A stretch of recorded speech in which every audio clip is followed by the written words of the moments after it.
Life is full of surprises you can't predict, I thought to myself that evening, sitting alone in the cramped hotel room. My husband Michael had been away in another city for months, and the distance had left me tense and restless. I missed him, of course, but it wasn't just his absence that gnawed at me. It was his neglect, his apparent lack of interest. Lonely nights were eroding my spirit. But how could I have foreseen that asking my stepson Ethan to drive me to visit Michael would lead us to this moment, stranded in a tiny hotel room with a single bed? I had no inkling of what was about to unfold. Let me take you through every detail from the beginning. Trust me, the story's conclusion is far more thrilling than you might expect. That morning, as I left the house, I caught a glimpse of myself in the mirror. I was tense. Yes, but I still looked good. Despite Michael's absence, leaving me feeling isolated, I still felt desirable alive. Yet those feelings weren't enough anymore.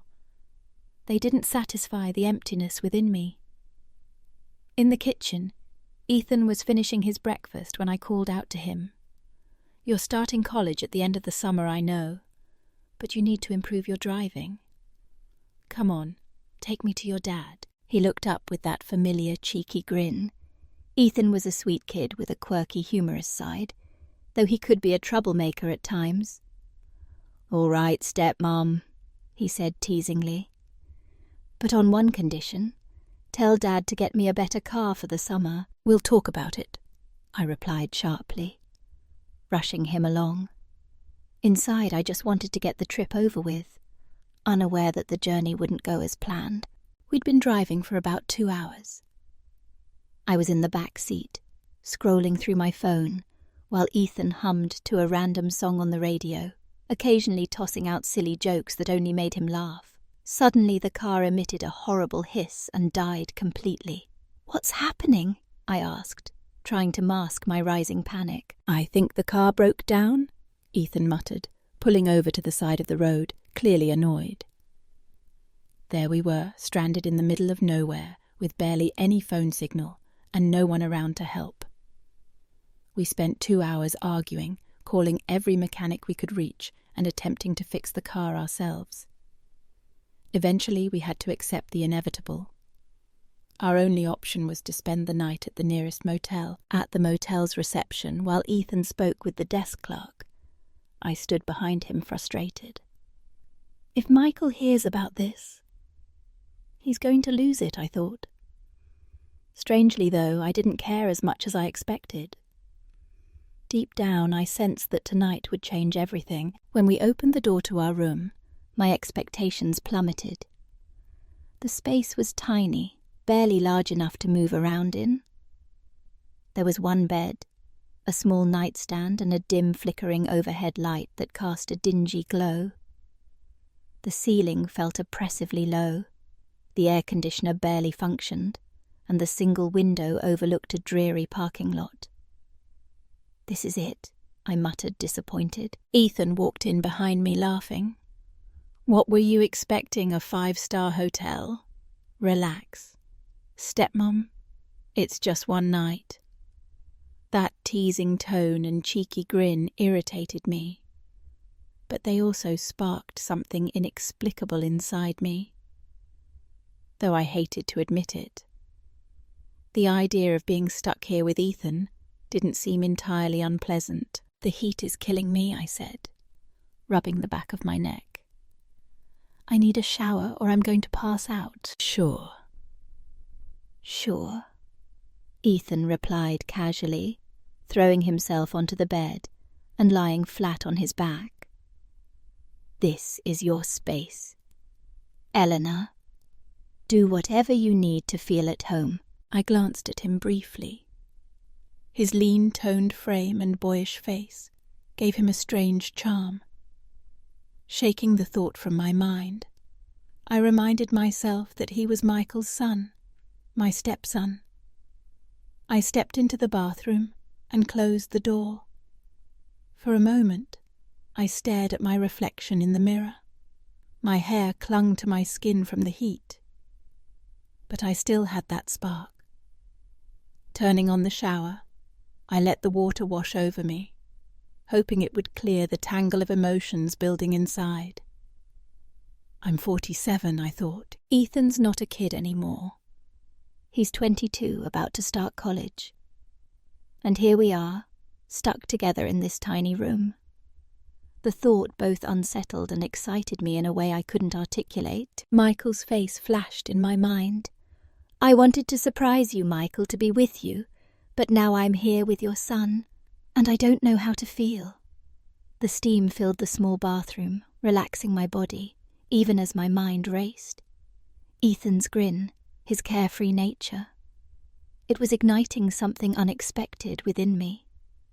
Standing under the water, I couldn't predict where this spark might lead, but I knew something was shifting. Later, I decided to head downstairs for dinner to clear my head. I slipped into a light, flowy dress perfect for the heat, and it made me feel a bit more at ease. The hotel restaurant was simple but cozy, fitting for such a small place. I ordered a light meal and a glass of wine, hoping it would calm my nerves. The sun had set, and the streetlights outside glowed softly. As I sat there, my mind kept drifting back to the room upstairs. I wondered what Ethan was doing. Someone as restless and energetic as him probably wasn't enjoying being cooped up in that cramped space. Yet his effortless, carefree attitude was driving me crazy in a way I couldn't quite explain. After finishing my wine, I made my way upstairs, taking slow steps. When I opened the room's door, the sight before me took my breath away. Ethan had showered and was lying on the bed in just a robe, fast asleep. The half-open robe revealed his lean, fit body, his damp hair falling over his forehead, and a faint smile played on his lips, as if he were dreaming. My heart pounded. It was the last thing I expected to walk into. For a moment I froze by the door, unsure of what to do. A mix of emotions swirled within me. Embarrassment, curiosity, and something warmer. I couldn't name. Eleanor, what are you doing?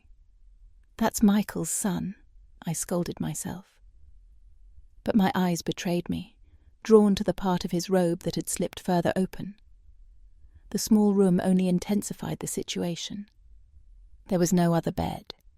It was either sleep beside him or spend the night in a chair which seemed unbearable in this heat. I stepped into the room slowly, Ethan's steady breathing filling the space. I took a deep breath, trying to focus, but the chaos inside me made it impossible to think clearly. "Okay, Elena," I muttered. "It's just one night. Nothing more. Be rational." I sat on the edge of the bed, glancing at Ethan's innocent expression, which only complicated my tangled thoughts further. In the middle of the night, a soft sound woke me. I barely opened my eyes, just enough to scan the room. Ethan was shifting on the bed, half asleep, running his hands through his hair and scratching his head lightly. I watched him, keeping my eyes partially closed to feign sleep, though inside I was anything but calm. Then I felt it. His eyes on me. My heart raced. He was watching me. I tried to maintain the sleepy facade, but my body buzzed with energy. Ethan untied the belt of his robe, and as it loosened, the fabric slipped off his shoulders, revealing more of his toned body. The way his muscles moved sent a strange warmth through me. In that moment, I realized two things. I had no control over what was happening, and part of me didn't want to stop it. Ethan pulled a pair of shorts from the wardrobe, glancing back at me as if checking whether I was awake. His looks only heightened my excitement. I struggled to stay composed, but I was letting the moment consume me. After putting on his shorts, he didn't return to bed. Instead, he sat in the corner chair and watched me. Being observed so intently was both unsettling and thrilling. Finally, I couldn't take it anymore. I sat up, meeting Ethan's gaze. My voice steady, I said. "You're making me so excited, Ethan." The words hung in the air, and I knew nothing would ever be the same. Ethan's eyes flickered. Then he took a deep breath. "I don't know. Elena," he said, his voice low but steady.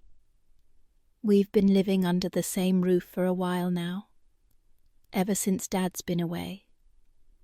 The more time we spend together, the more I feel for you.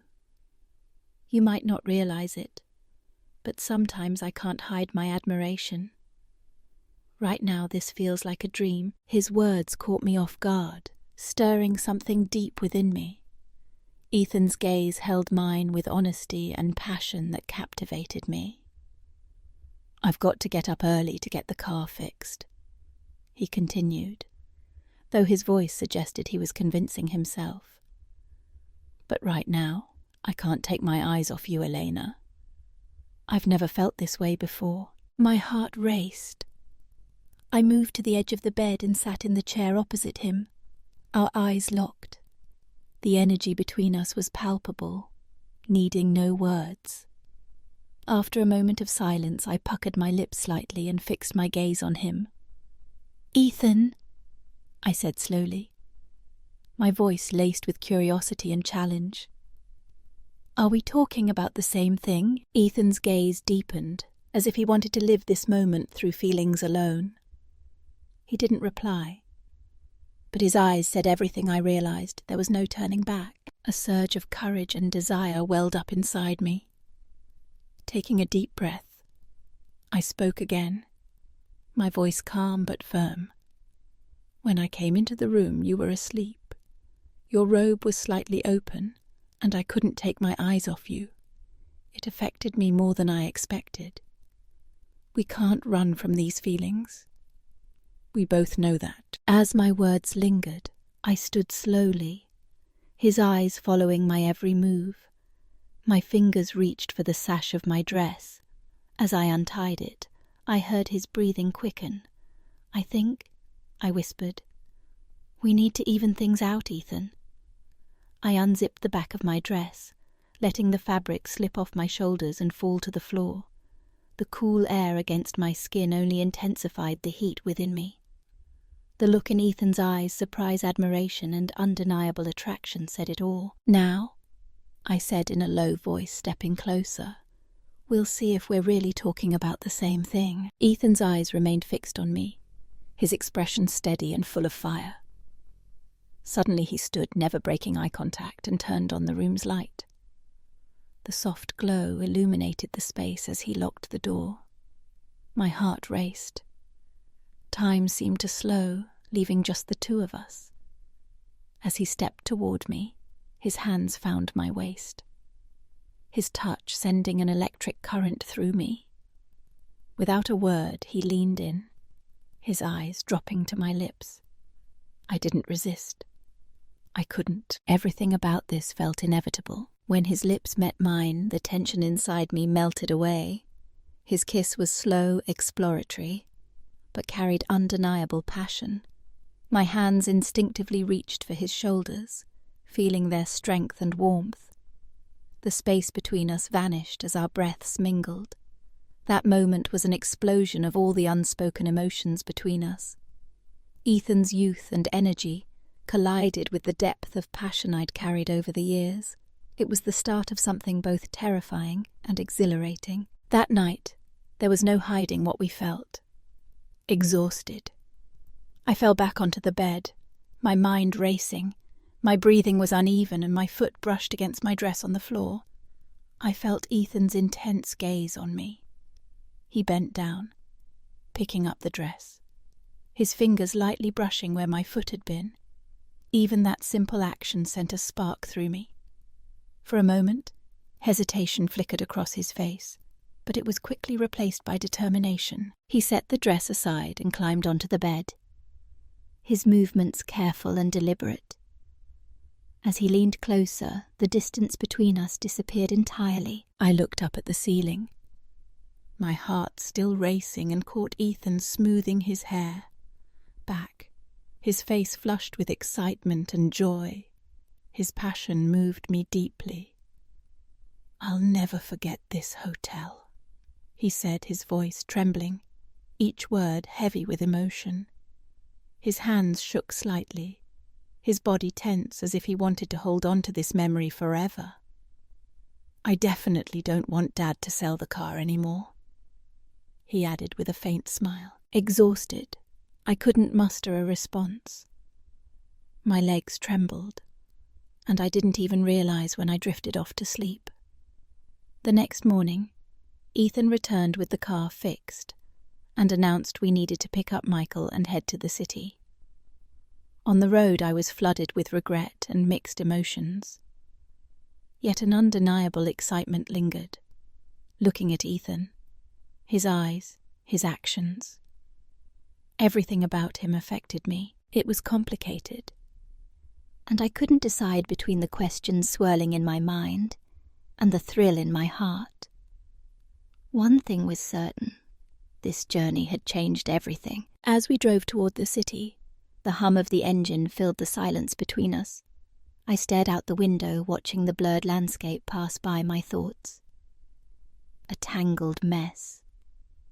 Ethan kept his eyes on the road, but I could sense his occasional glances in my direction. Neither of us spoke about the night before yet. Its weight hung heavily in the air, an unspoken bond that both thrilled and terrified me.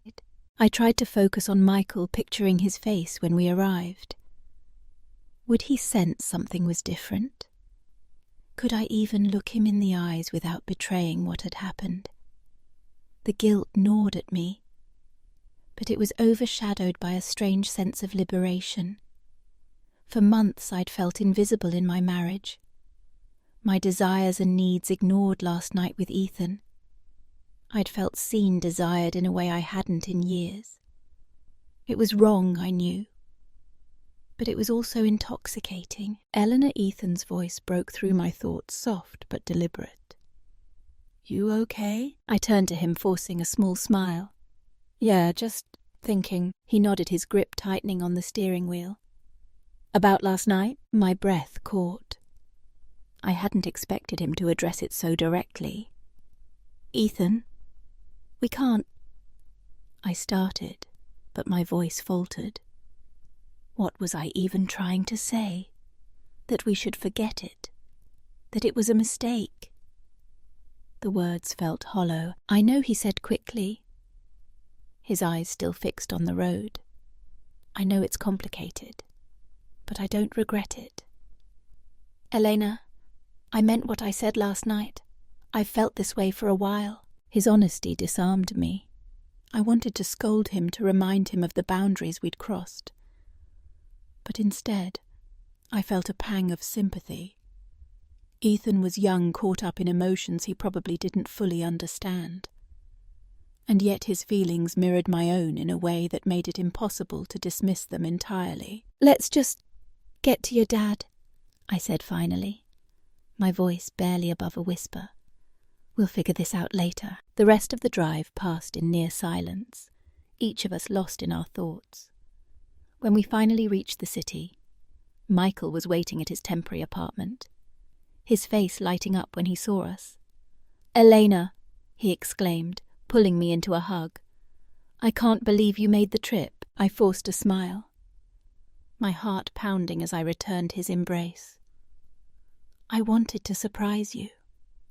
I said the words tasting bitter. If only he knew how the surprise had unraveled. Ethan hung back, his expression unreadable as he greeted his father. Michael clapped him on the shoulder, oblivious to the tension between us.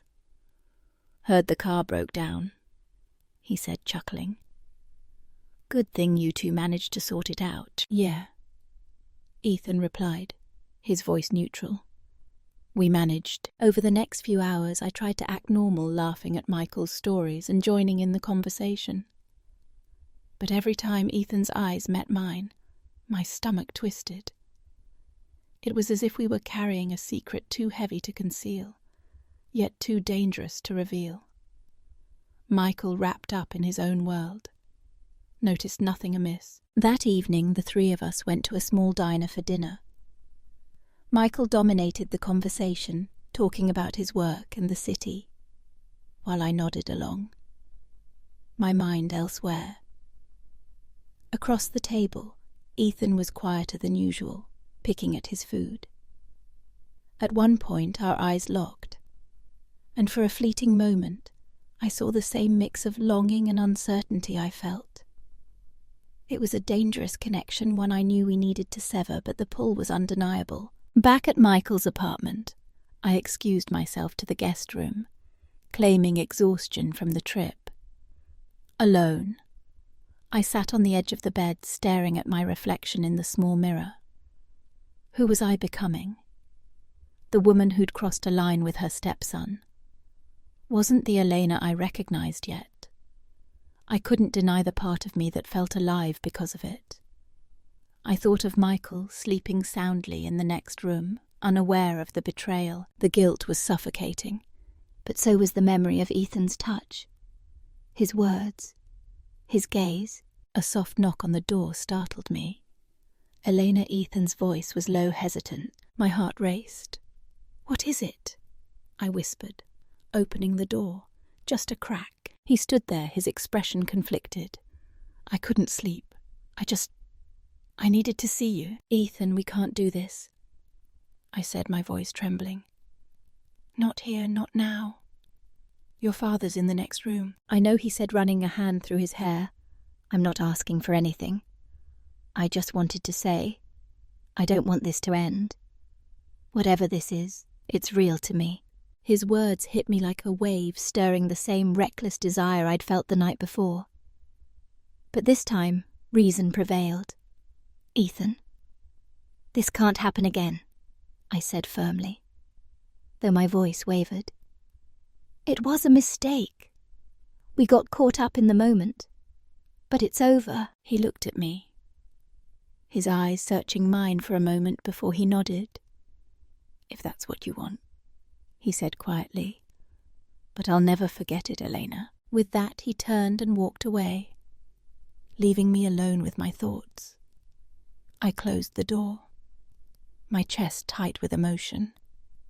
Part of me wanted to call him back to give in to the pull between us, but I knew it would only lead to more pain. The next morning, we prepared to drive back home. Michael decided to join us, turning the trip into a family outing. As we packed the car, I avoided Ethan's gaze, focusing instead on Michael's cheerful chatter. The drive was long, and with Michael in the front seat beside Ethan, I sat in the back, grateful for the distance. Every now and then I caught Ethan's eyes in the rearview mirror, and each glance felt like a silent question. What now? When we finally reached home, life resumed its normal rhythm, but nothing felt the same. Michael returned to his routine, oblivious to the shift in me. Ethan too went back to preparing for college, though our interactions were now tinged with an unspoken tension. We never spoke of that night again, but it lingered between us, a secret that bound us, even as it drove us apart. In the weeks that followed, I wrestled with my emotions. I loved Michael, or at least the man he'd once been, but our marriage had grown stale, a shadow of what it used to be. Ethan's presence in the house was a constant reminder of what I'd felt that night, a spark I hadn't known I was capable of anymore. Yet I knew pursuing it would destroy everything. One evening, as I sat alone in the living room, Ethan came downstairs, his backpack slung over his shoulder. "I'm heading to campus tomorrow," he said, his voice casual but his eyes intense. "Thought I'd say goodbye." I nodded, my throat tight. "Good luck, Ethan. You'll do great." He hesitated, then stepped closer. "Eleanor, if you ever change your mind, you know where to find me." Before I could respond, he turned and left the door, closing softly behind him. I sat there for a long time, the weight of his words settling over me, The journey that had started with a broken-down car had changed me forever, leaving me at a crossroads. Would I stay in a marriage that no longer fulfilled me? Or would I chase the spark that had briefly set me free? The answer wasn't clear, but one thing was certain. Nothing would ever be the same again. If you've made it this far, I know my story has captivated you. Stay tuned for more, and let me know your thoughts in the comments below. I can't wait to hear what you think.